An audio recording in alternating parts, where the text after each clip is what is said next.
press, nanti di sana ada proses-proses yang mengolah brondolan yang dari proses kemarin, yang kita olah kemarin, yang menghasilkan brondolan itu diolah di stasiun ini. Di stasiun kita masukkan ke dalam digester, kita aduk-aduk, bahasanya kita cacah, sebenarnya kita aduk-aduk nih di sana, biar supaya lumat, supaya partikel. Komponen-komponen di mesin digester dan press itu ada apa aja sih, Pak?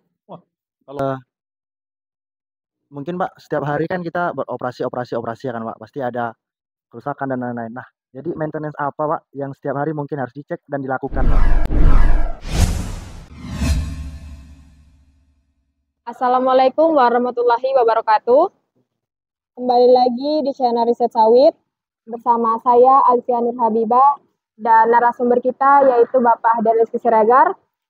Pada kesempatan sebelumnya kita telah membahas beberapa stasiun yang ada di pabrik kelapa sawit, yaitu stasiun penerimaan, stasiun sterilizer, dan tracer.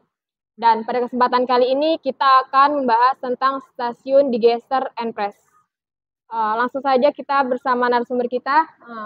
Baik Pak, selamat datang di channel Riset Sawit. Yep. Kali ini kita akan berbincang-bincang tentang stasiun digester dan press yang ada di pabrik kelapa sawit. Nah, secara umum Pak, stasiun digester and press di pabrik kelapa sawit itu apa sih Pak? Oke, baik. Terima kasih. Assalamualaikum warahmatullahi wabarakatuh. Waalaikumsalam warahmatullahi wabarakatuh. Selamat siang rekan-rekan semua, pemirsa channel Riset Sawit. Jadi hari ini setelah dari pertemuan-pertemuan sebelumnya, kita masuk pembahasan hari ini adalah stasiun digester dan press.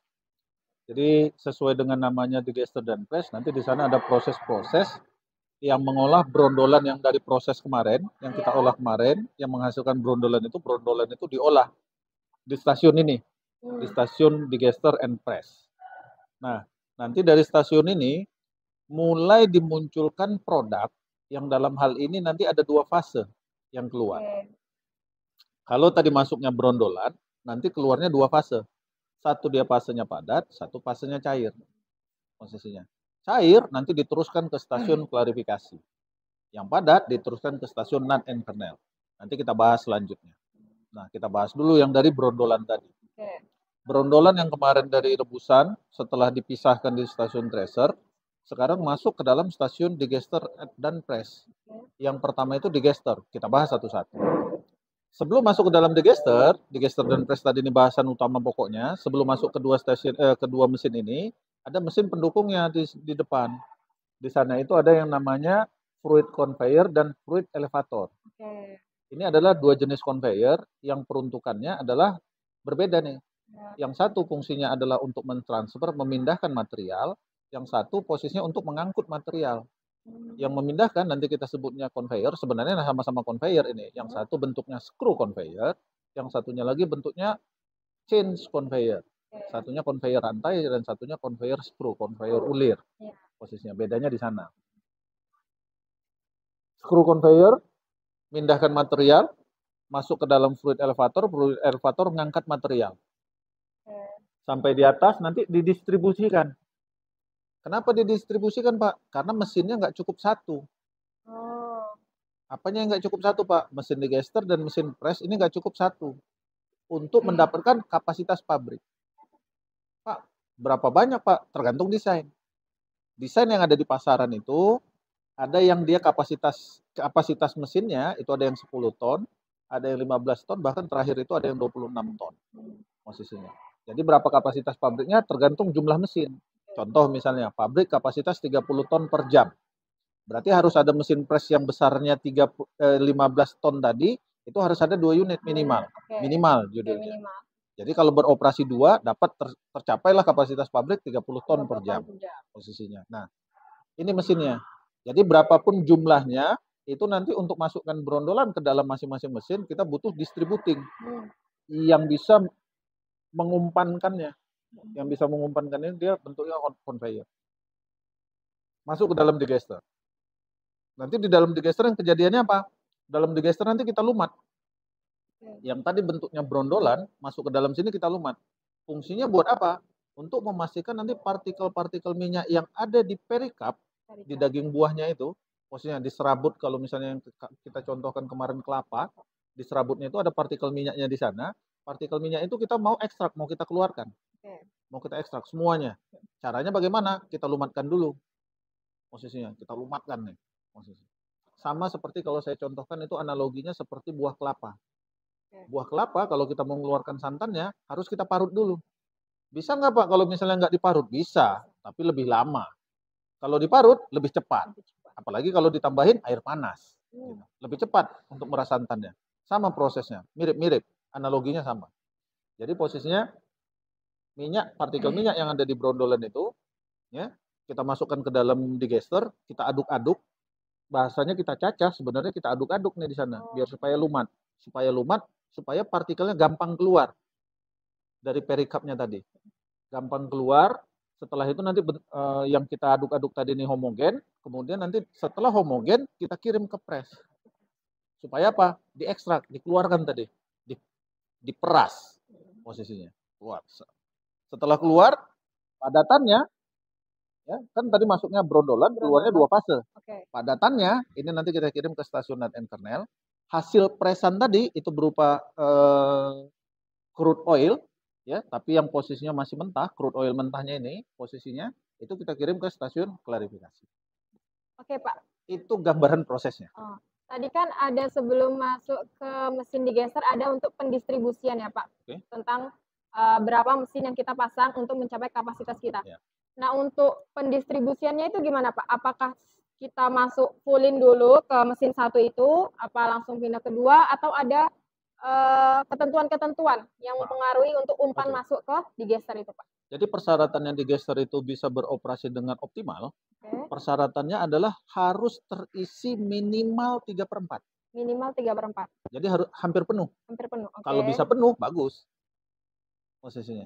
Digester, tabung yang buat ngaduk. Iya. Itu kalau terisi 3/4 itu minimal. Kalau apa penuh, kejadiannya bagus. Pak kalau misalnya digester itu nggak terisi 3/4? Nah, kalau dia posisinya nggak terisi 3/4, apa kejadiannya? Yang harusnya tadi posisinya dari 3/4 isi full tabung ini tadi 3/4 itu posisinya nggak penuh, misalnya setengah misalnya. Waktu pelumatannya akan lebih singkat. Waktu pelumatannya akan lebih singkat. Pada saat waktu pelumatannya akan lebih singkat, artinya nggak semuanya terlumat. Pada saat nggak semuanya terlumat, partikel minyak yang ada di dalam perikap tadi belum tentu semuanya bisa keluar. Jadi itu nanti makanya bisa kita mau posisinya minimal 3/4. Kalau bisa penuh, lebih bagus. Ekstraksi gitu ya Pak ya? Mempengaruhi posisinya. Makin sedikit dilumat, makin susah keluarnya. Sama seperti kelapa tadi. Kelapa yang diparut, kelapa yang dipotong-potong, sama kelapa utuh. Yang mana yang paling gampang mengeluarkan santannya? Diparut dong. Yang diparut dong. Oke. Makin lumat, makin gampang diekstrak. Nah, tadi Pak untuk misalnya umpan 3/4 itu gimana? Nah, pendistribusiannya.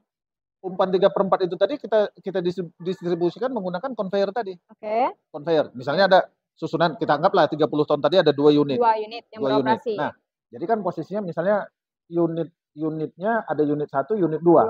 Dan terus conveyornya kita posisinya arah umpannya adalah arah ke sini nih. Dari unit 1 ke unit 2.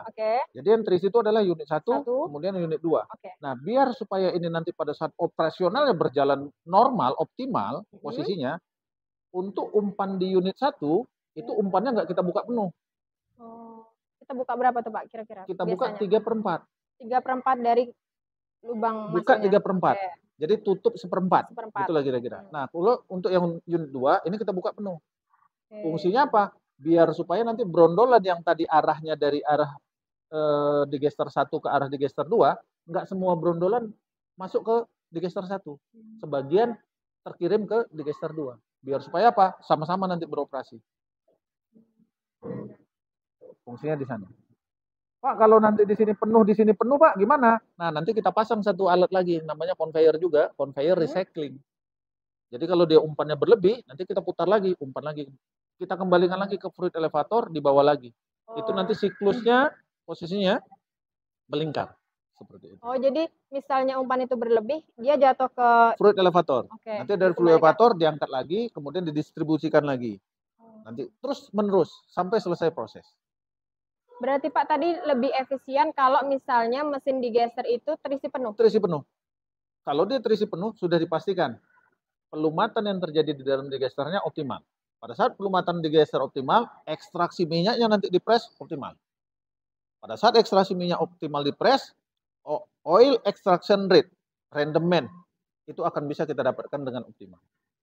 Tapi Pak, misalnya kalau misalnya kelamaan mencacah itu kan jadi kayak lumat banget. Itu Oke. akan mempengaruhi ekstraksi atau malah lebih bagus tuh Pak? Nah, Pak, kalau dia posisinya nanti dilumat banget, Pak, bagaimana Pak posisinya? Nah, ini kan ada kendala berarti. Ya, Kalau terlalu lama dilumat, berarti ada kendala pada saat pengeluaran, bukan di pemasukan. oke. Karena pemasukannya kan penuh nih, makanya bisa Ya. dilumat lama. Ya. Berarti pengeluarannya di mana? Di press. Berarti itu mempengaruhi nanti di press gimana tuh Pak? Kalau misalnya Nah, terlalu lumat. Pressnya ini posisinya kenapa nggak bisa ngeluarin dari digester? Karena kan dia umpan langsung tuh, hanya cut dia. Cut, iya. Cut itu apa ya? Corong. Hmm. Dari digester itu hanya kita pasang corong ke pressnya. Kalau pressnya nggak bisa mengeluarkan sesuai dengan kapasitas, berarti yang masalah pressnya. Pressnya kan tadi 15 ton per jam. Ya. Berubah jadi 12 ton per jam misalnya. Nah, ini kan jadi masalah. Oke. Yang harusnya tadi keluar, jadi makin nahan dulu di dalam, dilumat. Apa kejadiannya Pak? Makin lama pelumatannya, makin banyak minyaknya yang nanti masih nempel di perikapnya, masih nempel di nut. Nutnya itu kan ada nut kan, batok di dalamnya itu yang belum pecah, nempel tuh nanti sebagian minyak di sana. Nah, ini kalau misalnya nanti pada saat dipres, minyak yang ada di dalam sini itu nggak bisa keluar. Karena apa? Udah sempat nempel. Nah, ini nanti salah satu indikator produk posisinya. Mutu yang dihasilkan, mutunya itu berkurang, jumlah rendemen tadi, minyak yang dihasilkan tadi berkurang, karena sebagian minyaknya ikut ke fiber, ikut ke nut posisinya. Jadi Pak, misalnya berarti kalau rendemen kita nggak sampai itu bisa dipengaruhi oleh proses di Salah satunya. Salah satunya posisinya di sana. Oke. Untuk teman-teman ada yang mau ditanyakan nggak kepada narasumber kita tentang stasiun digester and press?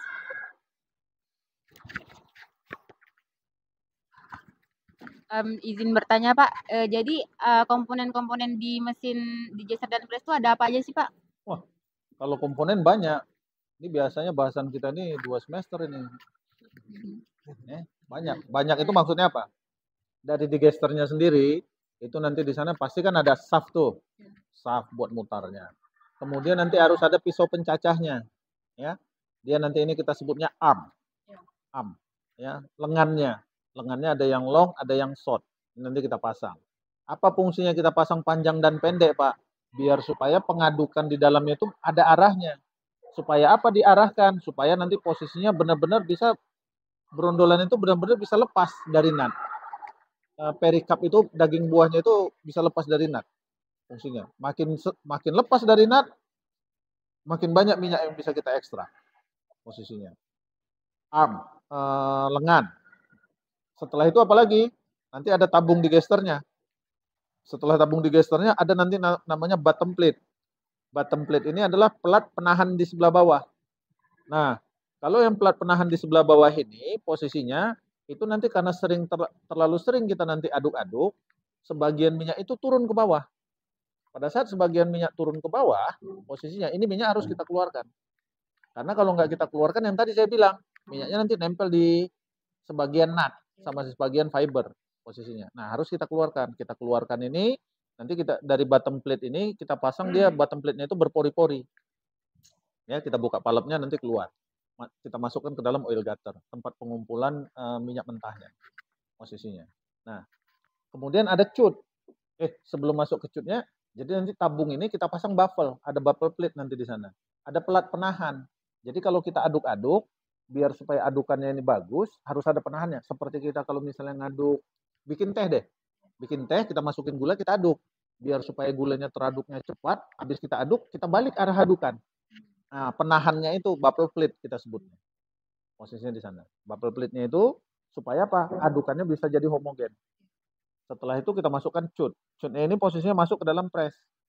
Itu posisinya langsung di atas mesin press itu Pak? Jadi posisinya digester itu berada di atas mesin press. Jadi mesin press di atasnya langsung digester.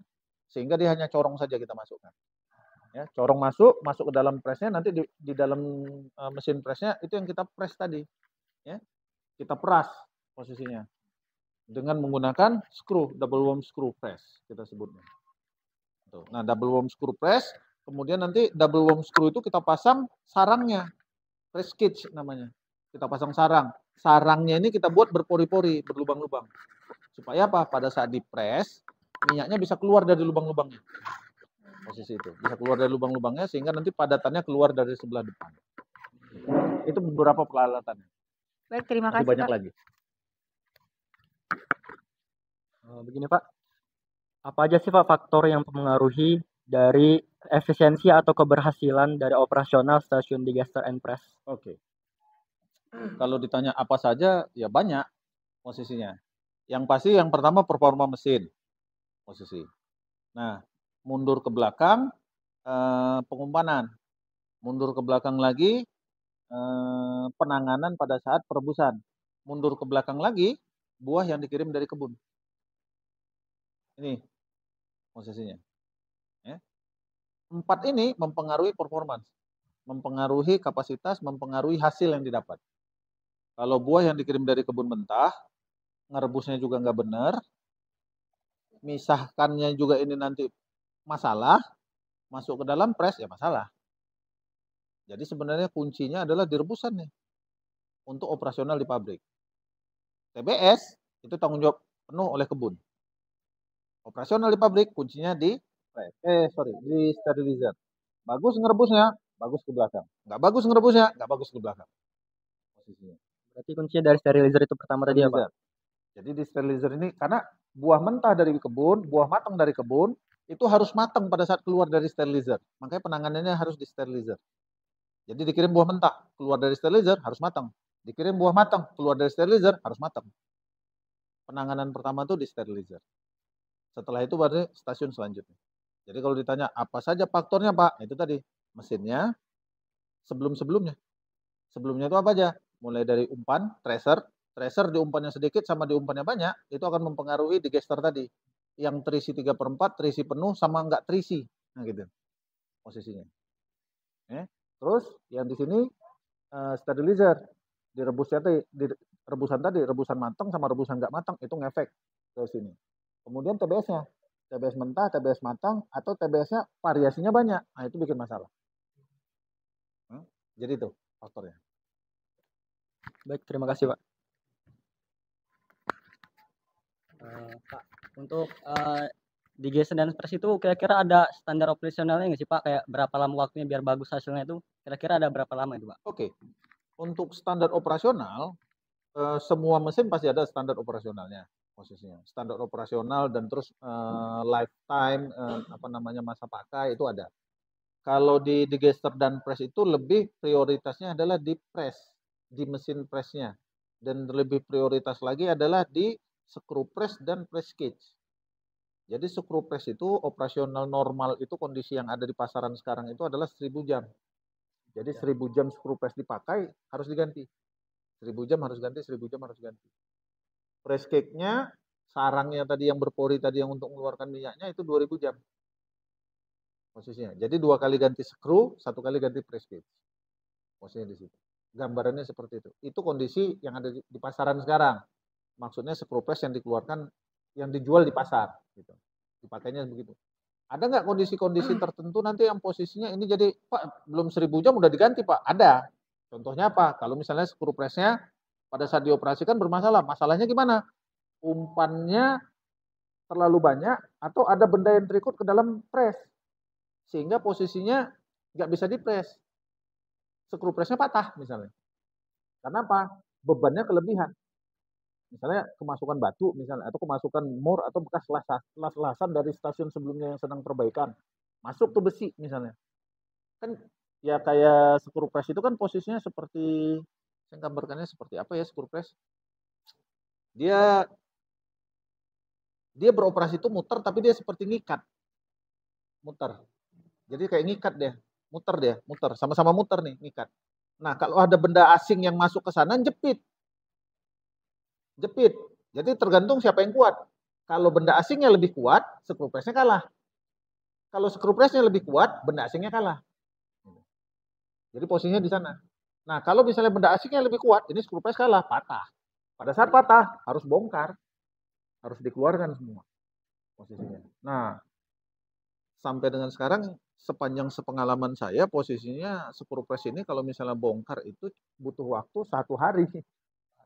Bongkar pasang itu pagi sampai malam.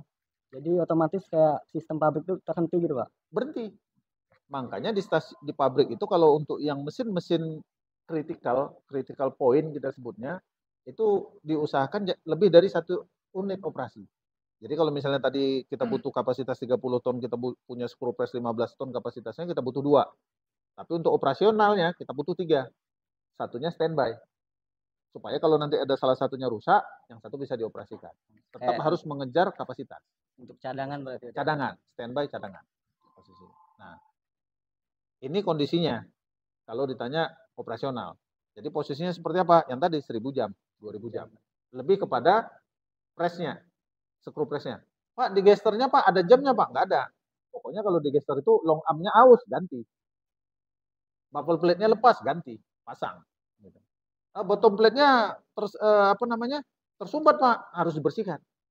Posisinya. Makanya pada saat operasional digester itu, dipastikan pada saat selesai proses, isi digester kosong. Nggak boleh ada isi. Screw press juga kosong. Supaya apa? Pada saat besok start proses, semuanya bisa berjalan normal. Kita kosongin. Jadi stop proses kosongin. Perlu dibersihkan gitu Pak? Untuk bersihkan itu nanti jadwal rutin. Tapi kalau kondisi kosong itu wajib. Jadi ngolah hari ini diisi, selesai ngolah kosongin. Ngolah hari ini isi lagi. Selesai ngolah kosongin. Besok pada saat start proses udah kosong, diisi dulu. Baru kita ngolah. Selesai ngolah, kosongin lagi. Operasionalnya begitu. Kenapa Pak? Kalau misalnya dibiarkan aja Pak, di dalam, biar besok kita bisa langsung ngolah. Nah problemnya kalau nanti mesinnya mati, di dalam ini masih ada brondolan yang sudah kita cacah tadi. Sebagian keluar minyaknya. Nah, minyak sawit itu kan ada titik didihnya, titik lelehnya, melting point. Ya, melting point. Kalau dia posisinya di atas melting point-nya, minyak sawitnya itu cair. Tapi kalau di bawah melting point-nya, dia beku. Nah, pada saat di dalam digester dia kondisinya beku, kita hidupkan, nah nanti beban motor untuk mencacahnya itu naik. Tersumbat gitu. Beban motornya naik, pada saat beban motornya naik, nanti beban motornya dikasih beban lebih, lama-kelamaan motornya panas. Pada saat lama-kelamaan panas, nggak tahan lagi panasnya. Posisinya udah nggak sanggup lagi nahan panasnya, berhenti, trip posisinya. Pada saat trip berhenti, nggak bisa dipakai lagi mesinnya. Nunggu dingin dulu, baru dioperasikan lagi. Nah, kalau berlaku begitu terus berulang-ulang, lama-kelamaan elektromotornya terbakar. Rusak, ganti elektromotor posisinya. Nah, untuk menghindari ini, nanti kita pasang alat pengaman. Alat safety, pengamannya. Kita pasang nanti thermal overload relay. Jadi nanti dia akan kita pasang, di panel kita pasang, kalau pembacaan ampernya naik nih, sampai batas toleransi kita, lewat dari batas toleransi, kita matikan secara sistem. Supaya apa? Menyelamatkan mesinnya. Daripada harus kita ganti. Nah, jadi kondisinya kosong. Harus dikosongin. Oke? Baik Pak, di sini saya mau nanya tentang kecepatan putarannya Pak. Itu bisa ditambah atau tidak bisa Pak? Dan juga kapan dia harus ditambah atau tidak gitu? Oke. Izin bertanya Pak, kalau untuk kayak material balance dari stasiun digester dan press ini seperti apa Pak? Nah, kan itu tentang kan oil gutter itu ada bisa menggunakan air panas langsung atau menggunakan air kondenser dari sterilizer kan Pak ya. Nah, untuk itu bagaimana untuk menentukan berapa banyak yang dibutuhkan oleh di air gutter? Ya mungkin di teoritis itu 1:1, tapi kan itu akan berpengaruh kepada kapasitas daripada seperti central tank, CST dan juga seterusnya gitu Pak ya. Untuk itu masuknya ke retention time. Nah, apakah ada perhitungan lebih rinci lagi terkait penambahan oil gutter juga untuk Yang pertama misalnya kayak kan tadi ada yang lifetime-nya 1000 terus 2000 gitu. Sejauh ini ada nggak Pak misalnya dia udah mencapai lifetime 1000 tapi dia masih mencapai kapasitasnya nih? Ada. Itu tetap kita ganti kah atau gimana Pak? Karena kan itu menyangkut dengan cost ya yang kita keluarkan untuk perusahaan, sedangkan kita ketahui kan biasanya perusahaan